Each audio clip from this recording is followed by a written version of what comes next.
What is going on, YouTube? So today I need to kill some time, and what better way to do that than recording a video of me changing the transmission fluid on my 2006 Mitsubishi Evolution 9. And this car is a GSR, so it has the 5-speed transmission, and a lot of videos I've seen online have been people changing the transmission fluid in the 6 speeds. It's basically the same principle, the fuel plug location is just a little bit different, but I want to do this with basic hand tools because I don't know if many of you guys know this or not, but I recently moved and I'm starting my own collection of tools and stuff in my own house. So I have a garage to work on things. I mean, it's not much, but it's mine, so it's pretty cool. So these are the basic tools I'm using right now, and I'm pretty sure everything on Mitsubishi's Japanese cars are all metric, and the only thing I have to fit the drain plug is standard, and 15/16 is what we're going to need.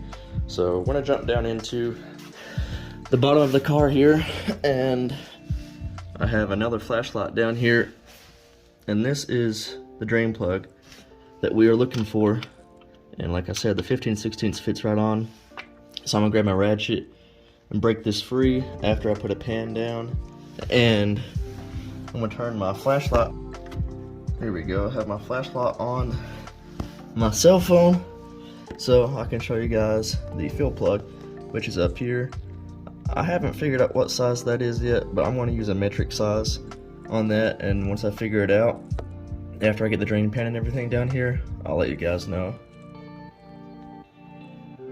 So the fuel plug is a 17mm, and as you can see, I just went ahead and took the fuel plug out as a vent, so that way when we crack loose the drain plug at the bottom, it will flow out a lot better. And I don't know if you guys can see that.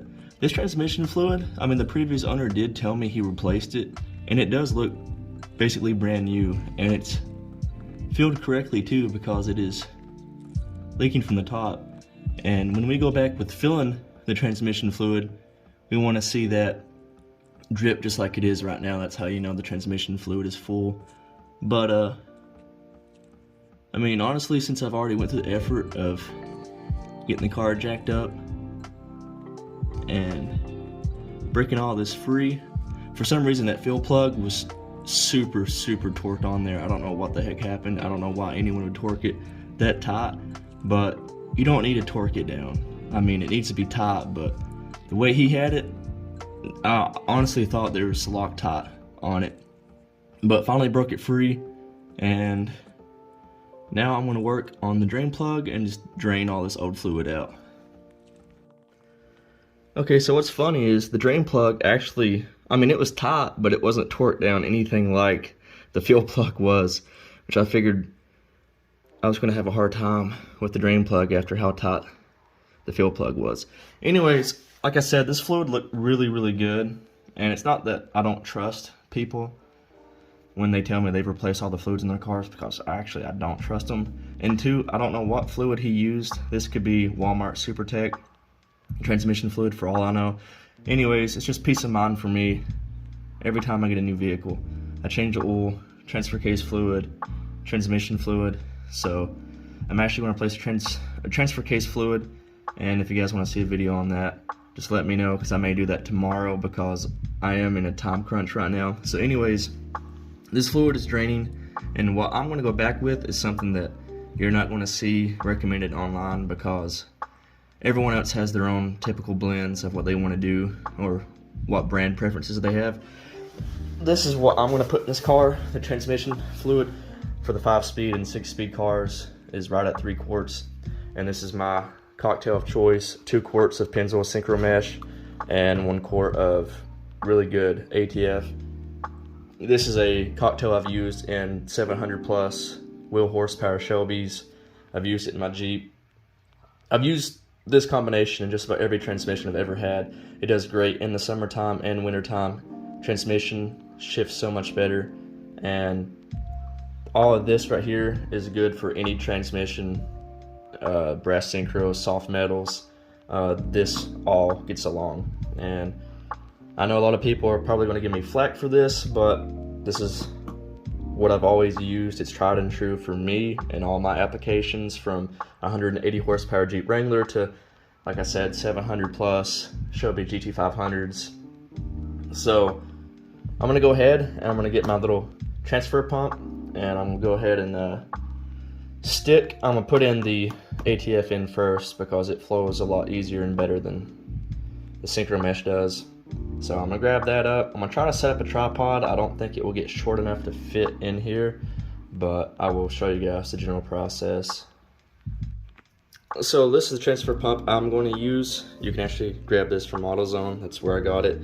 And they give you a very generous amount of hose. I could almost do this from outside the garage if I wanted to. Anyways, this upper hose right here, this is the intake side, so this pulls it in, and when you pump it, it pushes the oil out. So we want this inside the ATF. I'm gonna stick this into the fill plug after I tighten up the drain plug, or else we're just gonna lose all the fluid. And let's get at it. So if you guys can tell, I have transfer pump inside the transmission and on the top of this quart of ATF fluid. So now I'm gonna try to get this in frame. I'm going to pump the fluid. So now it's starting to suck the ATF out, and it's pumping it into the transmission. So at first this is pretty easy until you get to the bottom of the bottle, and if you have a helper with you, it can make things a lot easier because they can actually kind of move the hose around and get it into that little corner pocket of fluid whenever you start getting to the bottom of the bottle. So the ATF is, like I said, it's way easier to manage versus the synchro mesh because it's a little thicker. So now we're getting to the bottom of the bottle. I'm gonna set this transfer pump on the ground and try to get the last little bit of the ATF out of this bottle.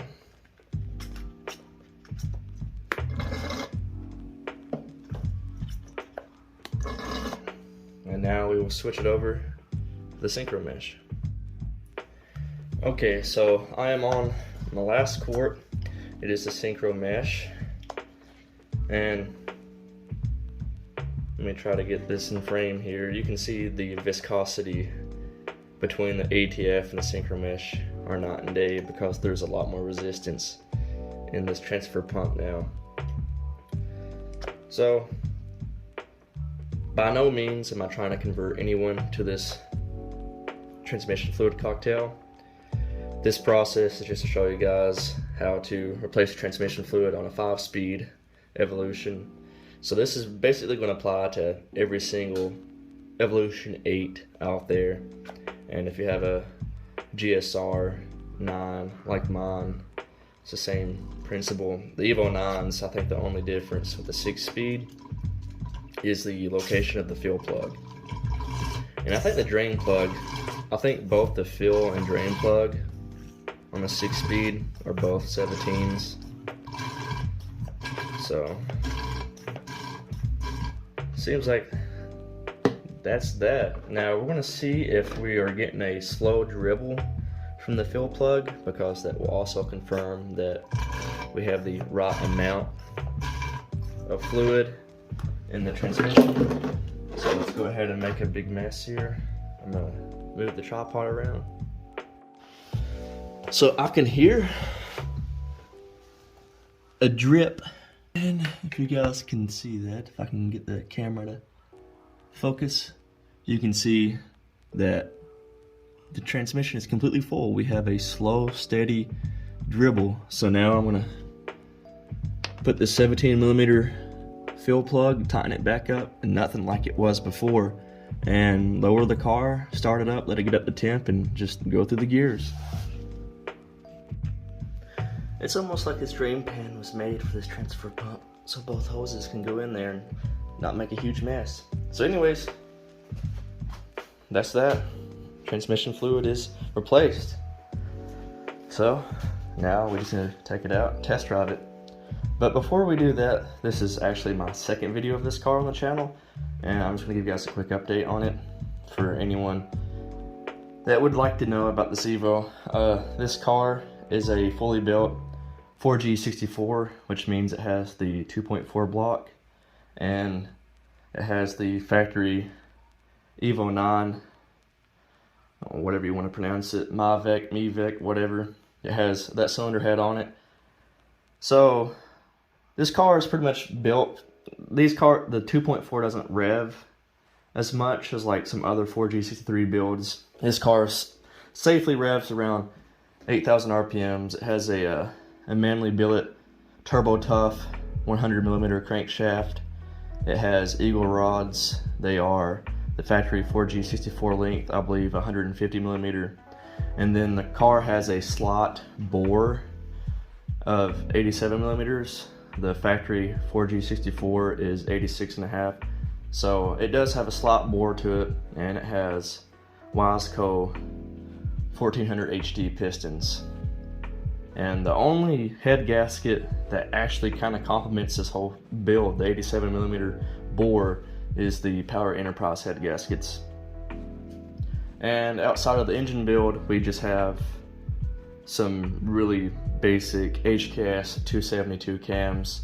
Matter of fact, it's just the exhaust cam, and we're running the factory Mevec intake cam because it's variable. And my tuner, TS Comp Tune, he's really good. The car drives just like factory, and it has a slight chop at idle. I mean, it's the car, honestly, you would think it was stock if it wasn't for me giving you guys this build.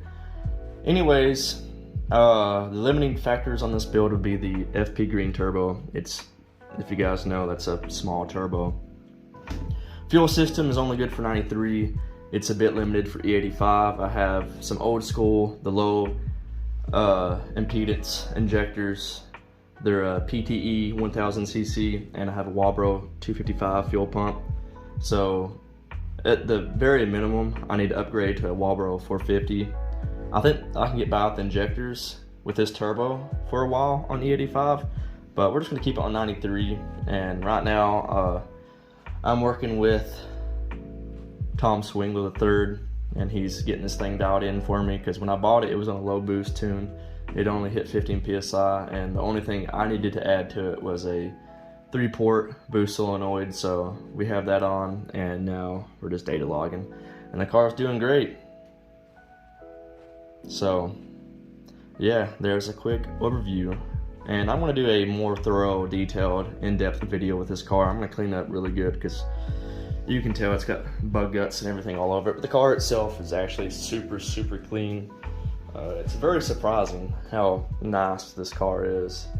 The front end has no rock chips at all, and he's had this car on road courses, and he's had it on the tail of the Dragon, and I mean, you guys can see, I mean, we have bug guts, which I can swap those right off.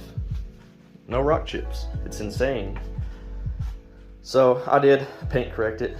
If you guys can see the reflection, me and my buddy spent some time just giving it, I mean, it really didn't need much work, and honestly, we could actually go a little more aggressive if we wanted to, just to give it a more perfect finish. But this is just a light polish, and I think it turned out pretty good. So, and like I said, I'm gonna go with a more thorough video just dedicated just for this car. So if you guys want to stick around and watch that, just let me know. And anyways, thanks for watching.